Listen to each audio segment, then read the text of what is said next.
All right. Mic check. I'm good. So I'm Max Ceron. CWB Association Welding podcast. Podcast. Today we have a really cool guest. Welding podcast. The show is about to begin.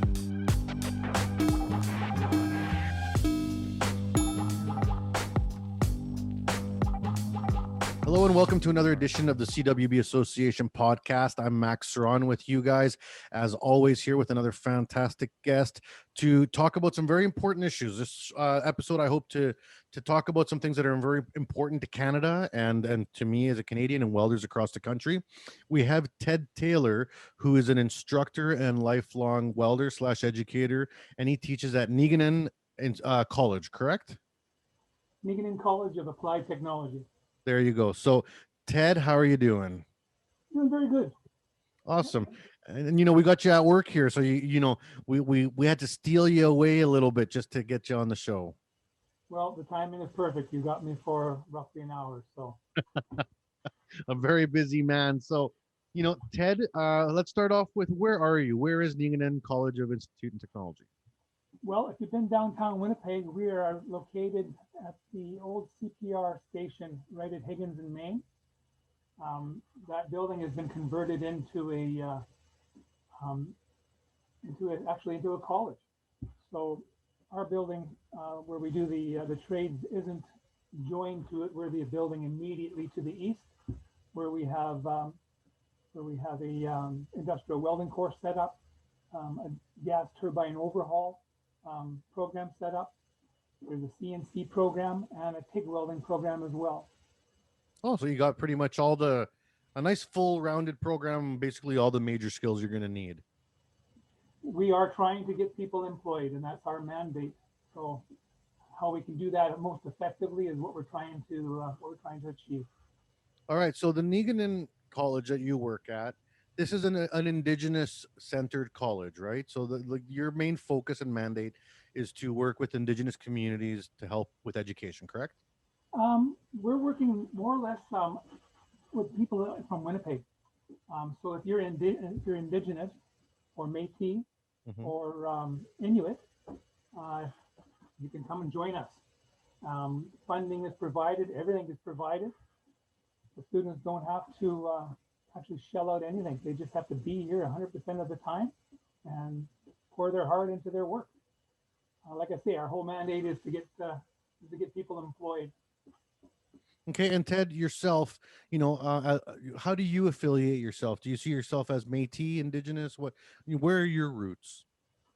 Well, that's a long story. My dad was born in Manitoba, so he's a Manitoba boy, and he moved to California with my mom before I was born, and that's where I was. I was actually born just north of San Francisco, and I moved up to Canada when I was 9. And I remember my dad used to tell us, it's so cold up there, you can stand in front of a deep freeze to warm up. And I remember standing in front of the deep freeze and feeling the cold air coming and wondering, what in the world, where are we going? So little did I know we were going to a place with winter all year around, because back in Minnesota or in the States, we used to get rain, and that was our winter. So what an adjustment. Just want to get my mind on track again with your question. We moved to a little town in called Minnedosa, just north of Brandon. And I stayed there long enough to know that there wasn't much work for a welder in that area. So you got to follow the work. So just before I jumped to where I started work, I went to a school in Brandon called Crocus Plains Regional, and learned under a couple of talented instructors. They're long gone now, but man, things that you can learn from the old guys, right? It led me to where I am today. So your dad, was he Métis, and was that part of his heritage then, or was it more from your mom? Well, it's totally from my dad. Okay. And my dad, he never really reflected upon that too deeply. So it was kind of a shock to us when we found out we were.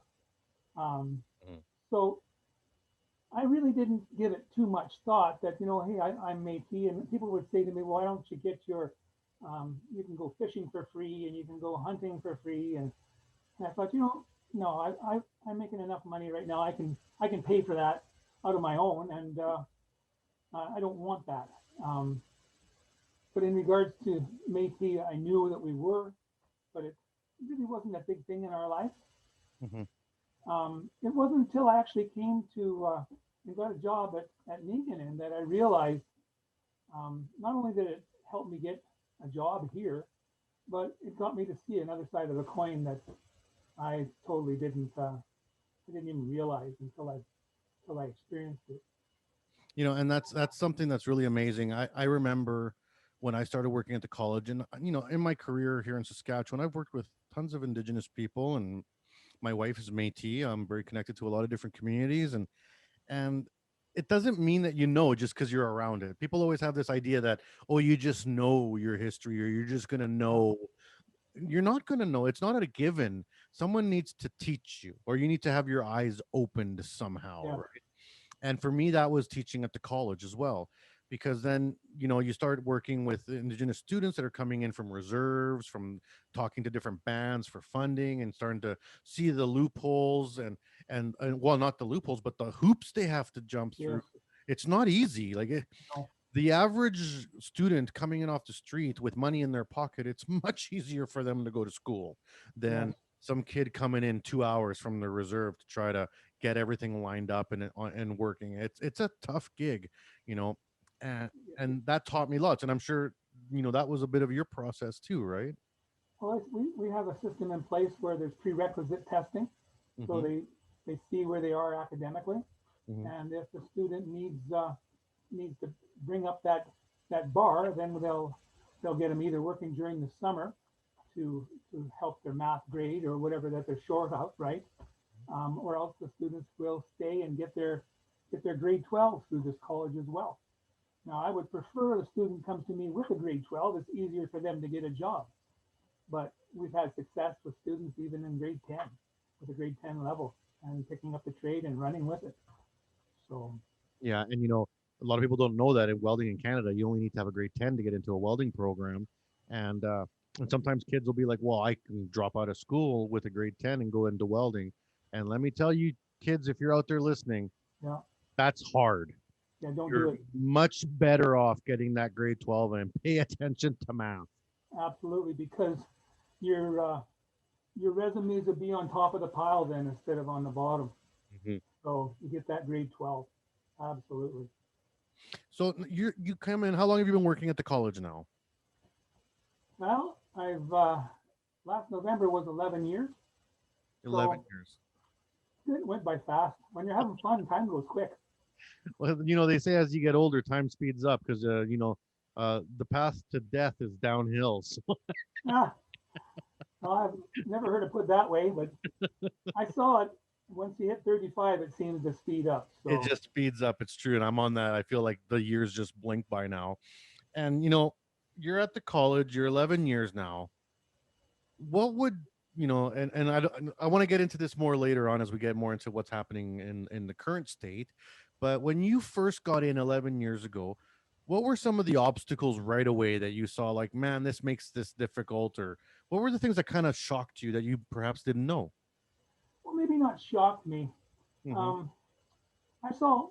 I remember driving home from each day, and I would have a notepad in the car, and I'd be thinking about it as I'm driving, stopping at a red light, quickly jot it down because I'd forget it if I didn't. And I saw things, some areas of concern that I could. I looked at it and how can I make it better? Mm-hmm. How can I achieve a goal or put a goal ahead so that I can at least strive toward that? So right off the bat, I looked at what they're testing. They were testing for a GMAW flat and all position stick.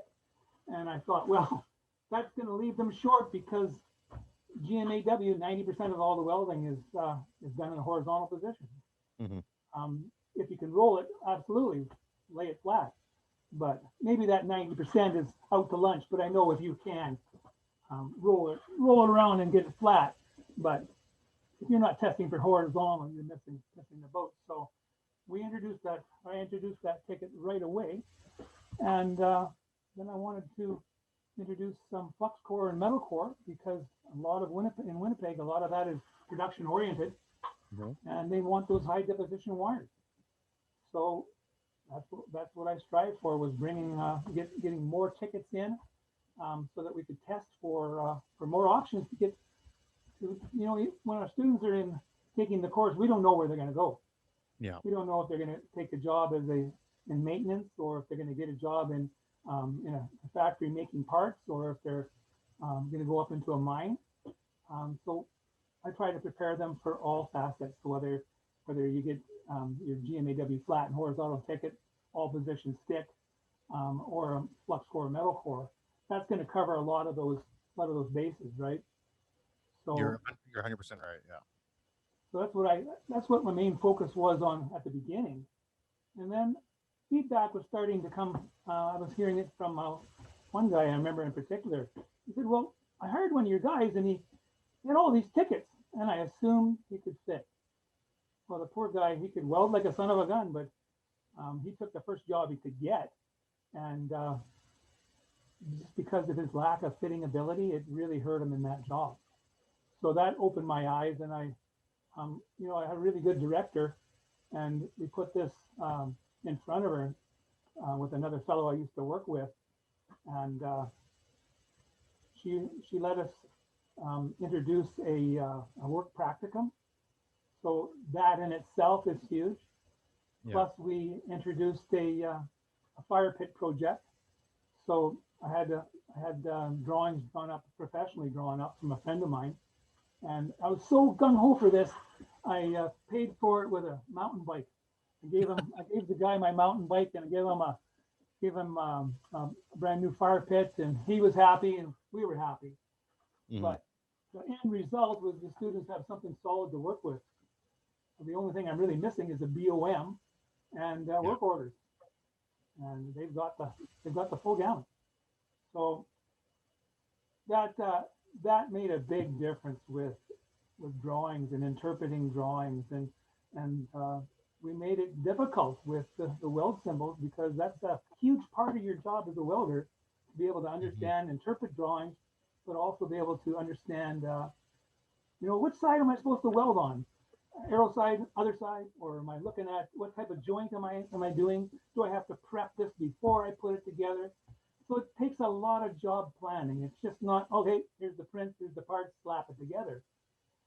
The prints will show you what needs to be done, but it doesn't tell you in what order and specific procedures have to be done in order to make it happen, right?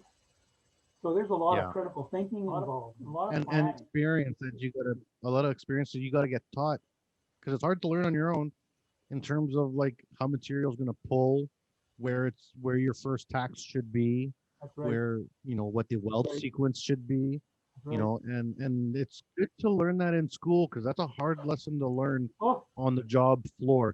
On the job floor, if you make that mistake, that part's garbage. That's right. Now, that being said, if you're working in a shop where everything's done with jigs, you're just working on speed. That's what I started. I put a couple years in that, and I can never say I perfected my welding, because you never achieve. If you really care about it, you're always going to strive to do better. So, lost my train of thought here. That's all right. So, your background obviously had a big part in playing in how you're looking at your students. So, like, what were some of the jobs you had coming up in the weld industry? Did you go into welding right out of high school, or did you, how did you get into welding yourself? Well, that's another story. When I didn't want to go to school in Minnesota and take grade 10, 11, and 12, because my two older sisters had already gone there, and they raised enough havoc that the other teachers were probably waiting for me. Plus, they didn't have what I wanted. I wanted to get into mechanics so bad. So my mom and dad found a school in Brandon, and I remember going to this meeting, and well, of course, mechanics was filled right up. And so I couldn't take that course. my dad was a beekeeper, and so I've been working in carpentry for years. So the last thing I wanted to do was go and take a carpentry course. And it didn't seem for me I wanted to take cooking, because I don't mind eating it, but I didn't want to make it. So I thought about, well, there's two things left, right? That Crocus Plains offered at the time. It was an electronics course and welding. Well, I looked deeper into the electronics course, and math for me was a 4-letter word.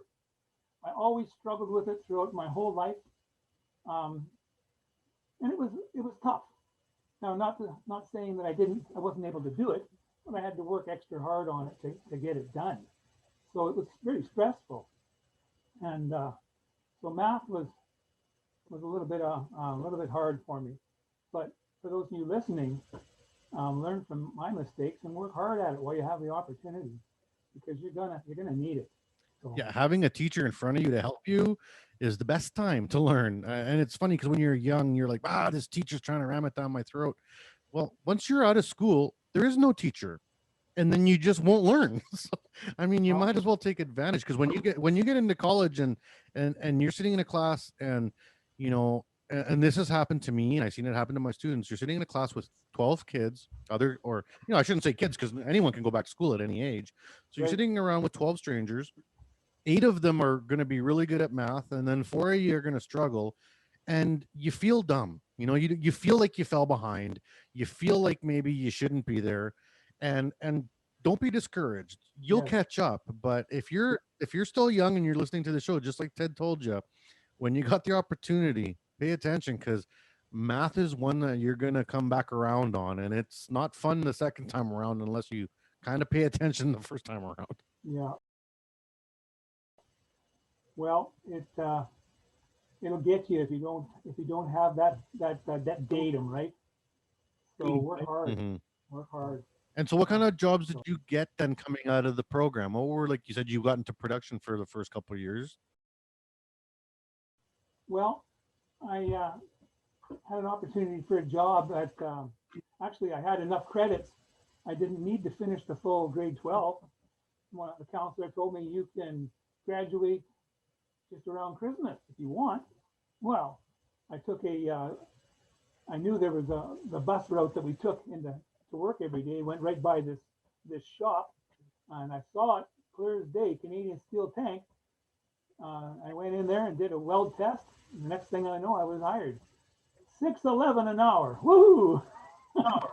But that was double. A lot of money then. What minimum wage was. That was double. So I remember kids from Minnesota telling me, don't go to that school. That's where only dummies go. Well, 3 years later, I went back to them and showed them my check and said, who was thinking then? Who's smart then? So they knew that double the wage sure made a difference for going to school. So the job, and that's a big struggle for the welding community. Pardon me? That's a big struggle for the welding community.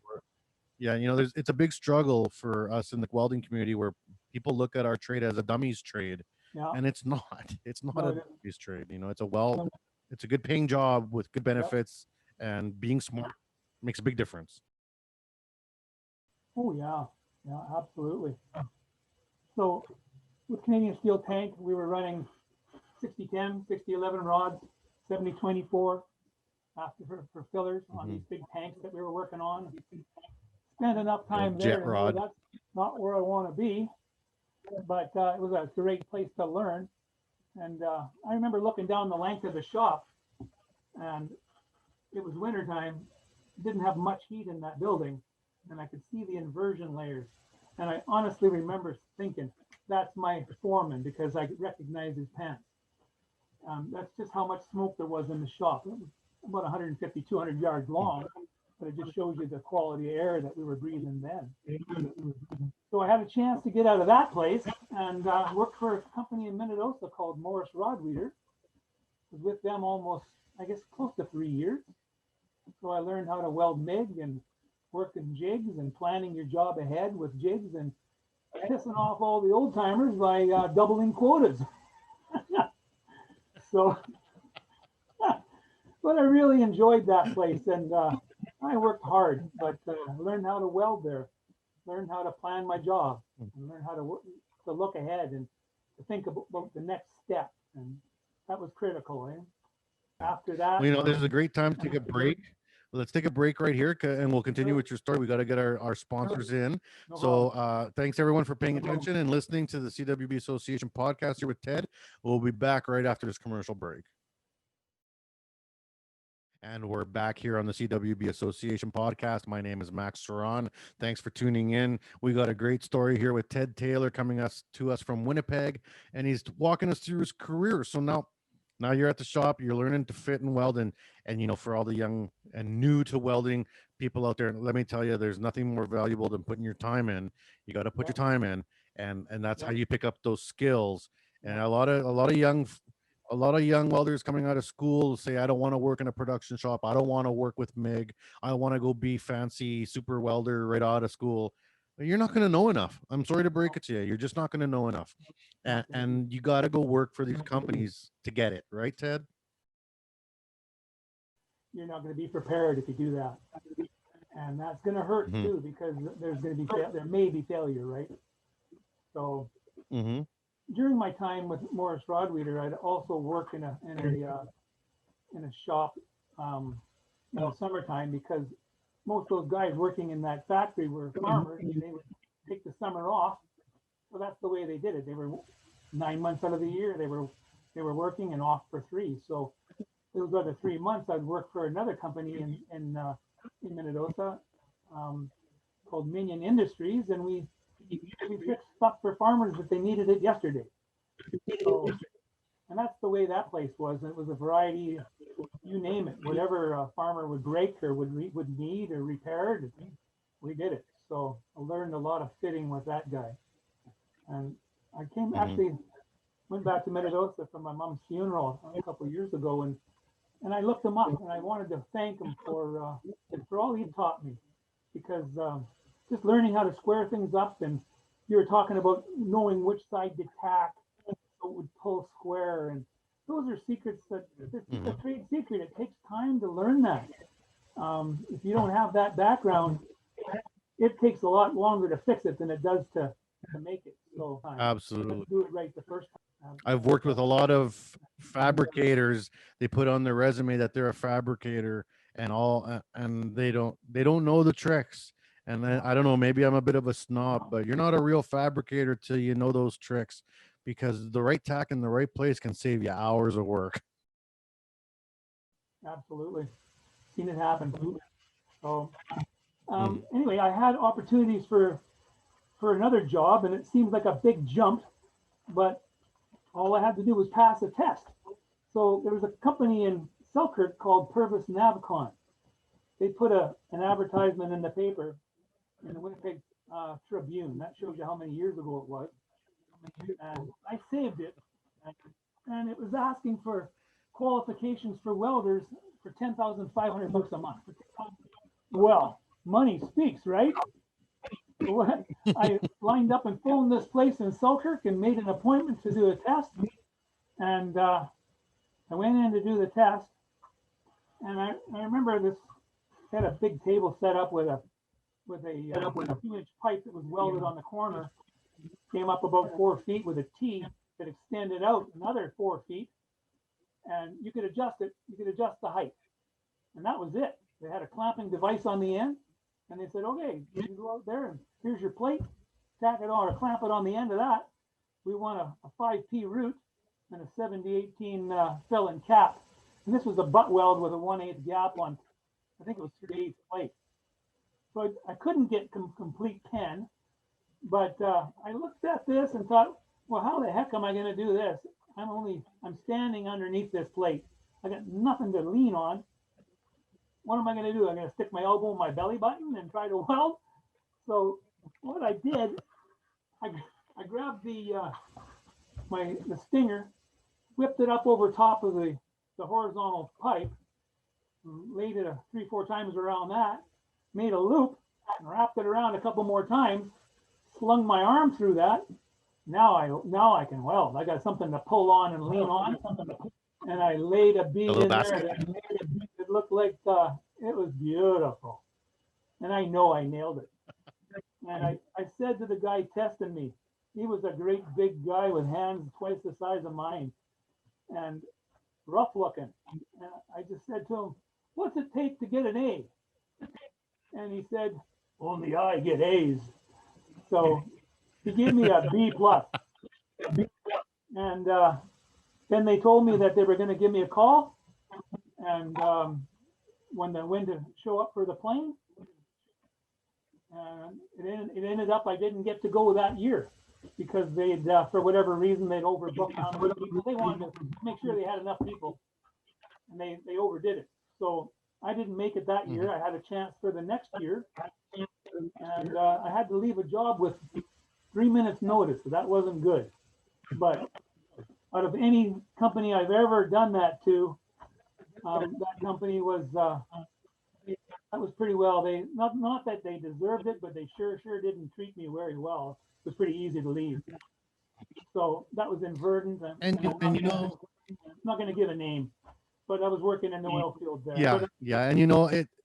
When it comes to your own personal life and your job choices, companies understand. I remember I had gotten laid off from a job, and I picked up this job doing maintenance for the steel mill here in town, which I had done on and off for years. And I knew my way around the steel mill. So it was a good job to jump back into. Just kind of, I was thinking temporary, but maybe long term. Who knows? The job market was down. I think this was around 2006, around there, where it's kind of slowing down a bit. And I was there. And then I got a call from one of my old foremen, actually one of my mentors that taught me how to weld for, at that time, it was about 15 years earlier, called me up and said, hey, I got this job opportunity for you. We're starting up a new branch at a huge company. We're looking for some good fabricators, new shop, clean equipment, clean plate, good pay. Yep. I was like, well, I'm not saying no to that. And I went to my current boss and I said, look, I know I just started here. I think I was there maybe 3 weeks. And I said, I know I just started here and I know you guys like me and then you guys are a good job and nothing against you guys, but I can't turn this other opportunity down. And, you know, he looked me straight in the eye and said, absolutely not. Go for it. You know, like, yeah, you can't hold the guy back. If someone's got an opportunity, you just got to respect that, you know? Yeah. It was hard to work for that company. There was a guy had his son working there and he didn't have tickets. And that's always tough. So it was tough for me. That was exactly like the company I left. It was him and his son and his brother. Yeah. And oh man, that was tough. So here I am. The next thing I know, I'm on a plane to Leduc, and then we stayed the night, and then flew on the way all the way up to where was it? Inuvik. It was either Inuvik or Tuk. I've been to either one. And then we jumped off the nice luxurious plane and got on a, I don't even know what it was. It was loud and small. And they dropped us off on this man-made island, and we walked across about a mile of ice to get on the John Wormlinger. It was a factory ship that was hooked up to a dry dock, and that's where my home was for. Oh man, it was too long, but $10,500 a month, right? And then the government took half, but. Well, you know, $10,000 a month is a lot of money today still. Yeah, it is. But they wanted quality. They wanted people that poured their heart into it and didn't dog it, right? And the guys would tell me there was 2 ways to get home. One way, they had to finish your contract, or I'd have to kill you. And then the RCMP would get me and take me home. You know, there's lots of fun. It's lots of fun, but when I look back at those days, fundamental, that's where I learned so much welding, fitting, and love of the trade, and love to pour the welding rod on. And I had a chance after doing that. For those of you that are listening that are thinking of doing this, make sure you do that and go north before you have a family, before you get married, because I'm one of the many that lost a wife due to going up for months at a time. And it's it's hard on both sides of the family, right? It's hard on mama, it's hard on the husband too. So go when you're young and you don't have a family, and then set yourself up down south. That would be the way to do it. Yeah, it's tough, and I have a very similar story. I'm on my second wife, so I devoted a lot of my early years welding to owning businesses, traveling, working ungodly hours whenever weekends. I remember I did a what was it, 113 days straight working two full-time contracts. So that's 16 hours a day, 7 days a week for 113 days. And you don't even know what's going on. You're a zombie. You like even when your kids come talk to you, you don't know what they're saying and you don't care. You're just grumpy, you're tired, you just want to sleep and eat. And sure, I made a lot of money, and people sometimes will be like, wow, you made a lot of money. I don't know if it was worth it, to tell you the truth. Looking back on it now, I don't know if it would have been, if I would have made that same decision. It's hard on family, hard on you, it's hard on everything, right? Hmm. Yeah. But when you're young, you can burn the candle at both ends, right? Yeah, and you learn a lot, because you know what? It made me a better welder. It made me a better business person, because you also learn what you don't like, right? And Yeah. learning what you don't like is a pretty important thing to figure out. Yeah, absolutely. So when I found out it wasn't a good plan for me to be up in the Arctic for the rest of my life, I had a chance to get a job with a company called Cubex, and we manufactured underground equipment, drilling equipment, and above ground hard rock mining drills, plus air ends and high pressure air units, you name it, whatever the mine wanted, we'd make, and we'd modify it to fit whatever they wanted. So whereas Ingersoll Rand and Atlas Copco, they just had a certain line of drills, and that's all they had to offer. We were small enough that we could suit the company's needs, or that mine's need, and so that was good for me because I learned a lot of R&D that way, and ended up doing it all. Hmm. So I really enjoyed that. That was 21 years doing that. And, Wow, that's a long run. built a lot of drills. So they went anywhere from Russia to Africa to Australia. Try to weld to Australian Codes. Yeah. those are tough specifications. Yeah. You can't stop on a corner. You can't stop on an inside corner. Any undercut greater than a 64th, you got to feather it. Mhm. All stops and starts got to be feathered. I'm telling you, they've got some pretty strong certs. Yeah, I've worked on projects with Australians internationally, and I mean, the attention to detail is great, but it's good to learn. And you know what? It brings us up to know how good other countries are doing it, because let me tell you, the last couple companies I worked at that were, upping their game, even though our standards maybe don't have the same rules, we start copying. We don't stop on corners no more. Yeah. We don't we feather the tacks. We watch the undercut better, because Yeah. welders have a competitive spirit, Yeah. and you don't want to get outdone. And I don't care if it's a welder in Australia. I don't want him to outdo me either. Right. Yeah, you want to be proud. And that's right. something I teach my students too, is never be satisfied with, that's good enough. How many times have you heard people say, that's good enough? Well, those guys that are saying that, they're not making 30 bucks an hour. Mhm.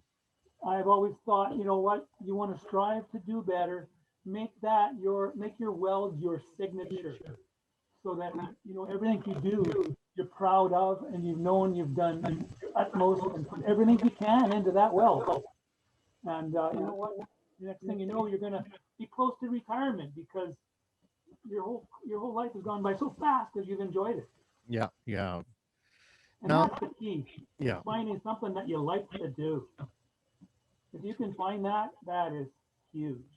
So now I'd like to focus a little bit on your college now, and kind of what you guys do there. What are some of the programs that you guys have available for people that are listening that are Indigenous in the Winnipeg area?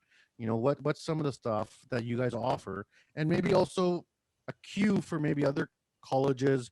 In Regina we have SIT. There's Indigenous colleges across Canada. Maybe some, some little tidbits of information you could give. Well, we do have an industrial welding program in our college. That's what I teach.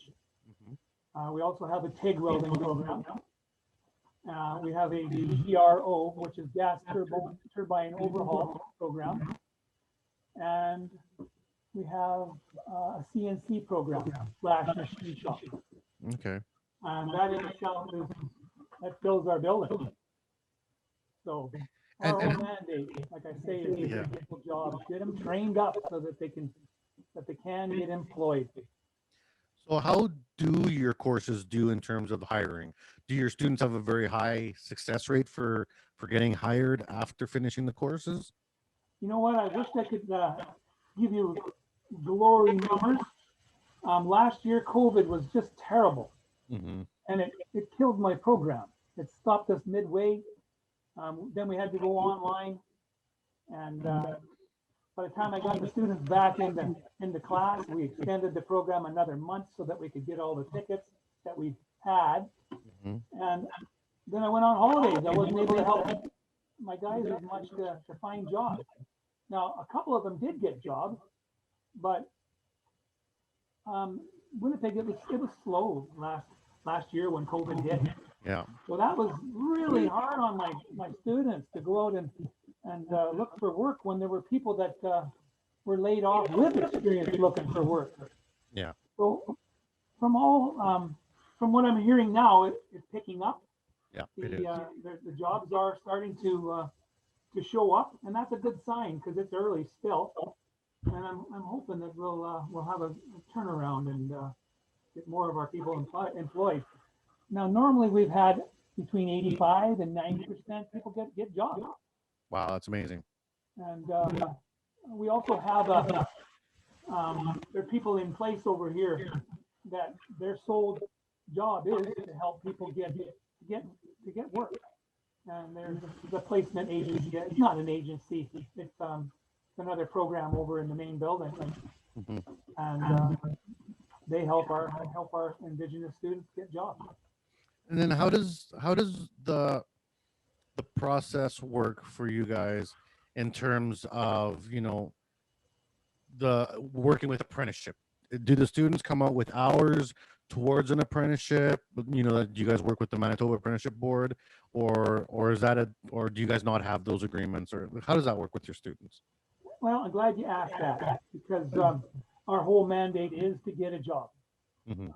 So we're not level 1. We could be if I would teach rigging a little bit more. We've covered pretty well everything else. So, but it's not really for our generation to do that. And the problem is, if you look at different companies across different provinces, especially Alberta, when it's booming, they can't keep welders. You can't get enough welders. When it's slow, people are selling their house. They're just dumping it for nothing, coming back to where there's work because there's nothing there. Yeah. Their whole goal is to get people on that apprenticeship program. Yeah. Manitoba, I don't see that happening. There's not a drive in the company to push that. Now, maybe I'm all wet, but it's hard to find a company that will sponsor you as to get your journeyman papers in Manitoba. It's tough. Saskatchewan and Manitoba are very similar in the programs. And Saskatchewan, we have more manufacturing, and that's also, there's always a balance in life, and that's the thing that I've known in my career. I have my red seals. I got them late in life because I didn't need them for a long time. I got my red seal because I wanted to become a supervisor, move into management. But I was perfectly fine welding without any apprenticeship, and I made top dollar and made good money and had a good job because in Saskatchewan you don't have to be an apprentice, right? And if you're a good welder and a hard worker, you'll get paid your fair share, right? But that being said, you still always have the ability to indenture and control your own apprenticeship journey. And that's something that I learned late in life. I always thought that you had to work for an apprentice company that would indenture you, and that's not true. And that's actually not true anywhere in Canada. You can track your own hours and get them signed off, and you can take care of it yourself. And people are always like, well, I don't work for a company that indentures me, so I'll never get my red seal. That's not true. You can be in control of your own destiny, log your hours, fill out the paperwork. It's a little bit more legwork, but you can absolutely do that. And I would tell any young person that, you know, maybe you're not indentured, maybe you aren't being apprenticed or a level 1 or a level 2 or whatever, but that doesn't mean that you shouldn't care, right? Right. That's what I did. I went through, I took 4 different courses over the years, and the last one I took was focused on to get your journeyman at, where was that? It was Assiniboine Community College in Brandon. Mm-hmm. And that was the year challenge blew up. Yeah. That's when I got my red seal. I remember it well because the day they wrote my exam, that's when challenge blew. Really? That day? Yeah. Wow. Yeah, that was quite the shock, eh? Yeah, I remember watching that. Like, I mean, everyone was watching that. I don't know. It was a big deal when we were younger to watch the spaceships go into space, you know. Yeah. And I remember we were all watching it and watched it blow up and being like, "Oh man, that's not good." No, not good at all. No. And you know, from my red seal, I got it after I think I was welding 11 or 12 years already when I decided to. And actually, it was my boss at the time was like, I had gone in for my review. And I was the head fabricator at the time, and I had been the head fabricator for a division for a while, and I was proud of my job. And I said to him, you know, I feel like I'm topped out at this job. Like, will I ever actually get, you know, a supervisor position, like an actual legitimate supervisor job? And he said, well, in our books, we don't allow someone to be a supervisor unless they have their journey person. And I was like, well, why didn't you say so? I'll go challenge. And I took the course and I challenged my red seal and passed. And then I went back and I got my promotion and I got my raise. And I was like, geez, why didn't someone tell me I could do this earlier? Like, I just kind of never really thought about it. And I tell young people that all the time now, you know, don't be discouraged because your company won't indenture you. That's fine. As long as you're welding, it counts. It won't be forgotten, you know? Keep track of your hours. Absolutely. Mm-hmm. Yeah. So now with your students now coming out of COVID, you know, what are some of the things that you're hoping? Do you guys have any like direct contact with industry? Do you have companies that come in and work with you guys, or? Normally we run a program where we send our students out and they go and work for 2 weeks through a work experience program. Now, not everybody goes, Mm-hmm. so you've got to earn it. But the ones that I see that they're able to do the welds and they're there every day and they don't miss time, they're dependable, they're easy to get along with, I'll send them. Not that I made mistakes, but it's easy to lose a partner if you send the wrong person. Yeah. And it takes so much work to get partners that are willing to bring in someone, and it takes money out of their pocket too, their training. Mm-hmm. But they want a return on that. They want to get somebody that can come in and fill the pot, right? Yeah. So if things work the way they're supposed to, those students that are going out for that work experience can actually get a job. And Sorry, my computer's beeping at me there. Sorry. That's okay. That whole goal of going on work experience is to get a job. Yeah. So you want to prove that you're reliable. You want to prove that you're able to, in fact, read drawings. You know welding symbols. At least you can take it from that point and work with it. And you know, that's something that's super important because we have a co-op program in Saskatchewan here. Not all the welding programs, but there's one that does. It's called the Applied Certificate Program, and it's 20 weeks with a co-op. But it's mandatory, so basically every student has to go out and do this 2-week co-op.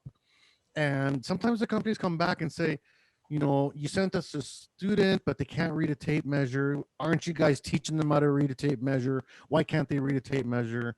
And the college looks bad because we did teach them, but they didn't learn. So it's not on us, it's on the student. But then the partner looks at you as a college and says, you didn't do a good enough job. And that's always with a grain of salt because not all students are greats. And I think it's very interesting that in your program, you kind of can hold some of them back and say, you're not ready. Yeah, and that's an eye opener for them too. to work Mhm. harder. Yeah. And if I come at it not out of discipline, but out of love, because that's what I do with my students. I treat them, I love them to death.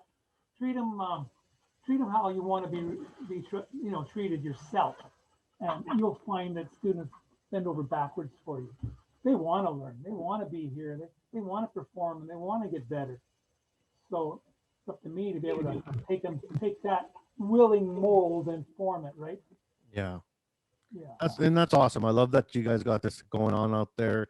I know that I'm trying to promote more education and awareness towards Indigenous communities across Canada. I'm working on a bunch of projects right now, trying to increase training possibilities and help with funding, and it's just a demographic that we have to invest into, because it's all success. There's nothing bad that comes of it. It's all positive, you know. Yes, that's right. You were also talking a little bit about women in the industry too, right? Mhm. Yeah. So that gives me a chance to brag about some of the girls that we've seen come through this course. And the first time I talked with you, I just before that first meeting, I went through all my paperwork and traced down some names, and it really brought back a lot of memories about some of the people that have come through the shop and come through my class. And a lot of girls came through in that in 11 years. I've had 18 women come through that got jobs. Mhm. And out of those 18, I think there was two that didn't succeed. Within 2 weeks, there was an issue, and I'm not going to get into why, but maybe they weren't quite ready. But who knows the conditioning and the teaching that we've taught them, and the skills that we taught them. What did that do for their future? Where are they today because of that? And I've seen that with other students come back and said, well, welding wasn't quite for me, but now look what I'm doing. I'm running my own business now. I'm doing this or I'm doing that, or where I'll hear someone come and say, now I can afford a truck, or now I can afford a house. And I had one student came to me and he said, after taking the course a couple years later, he said, now I can afford kids. It never really dawned on me until I thought about it. This guy's coming from it from a perspective, he wants to do everything out of his own pocket. He doesn't want something given to him. He wants to earn it. And when I heard that just gave me a tear, actually. And it struck home so much that I knew I was in the right spot. Yeah. So, Well, I definitely talking to you a couple times now, meeting you, Ted. You are definitely in the right spot. You people look to you, people look up to you, and I think you're a great role model and a great mentor. well, now you made my head swell up a little bit.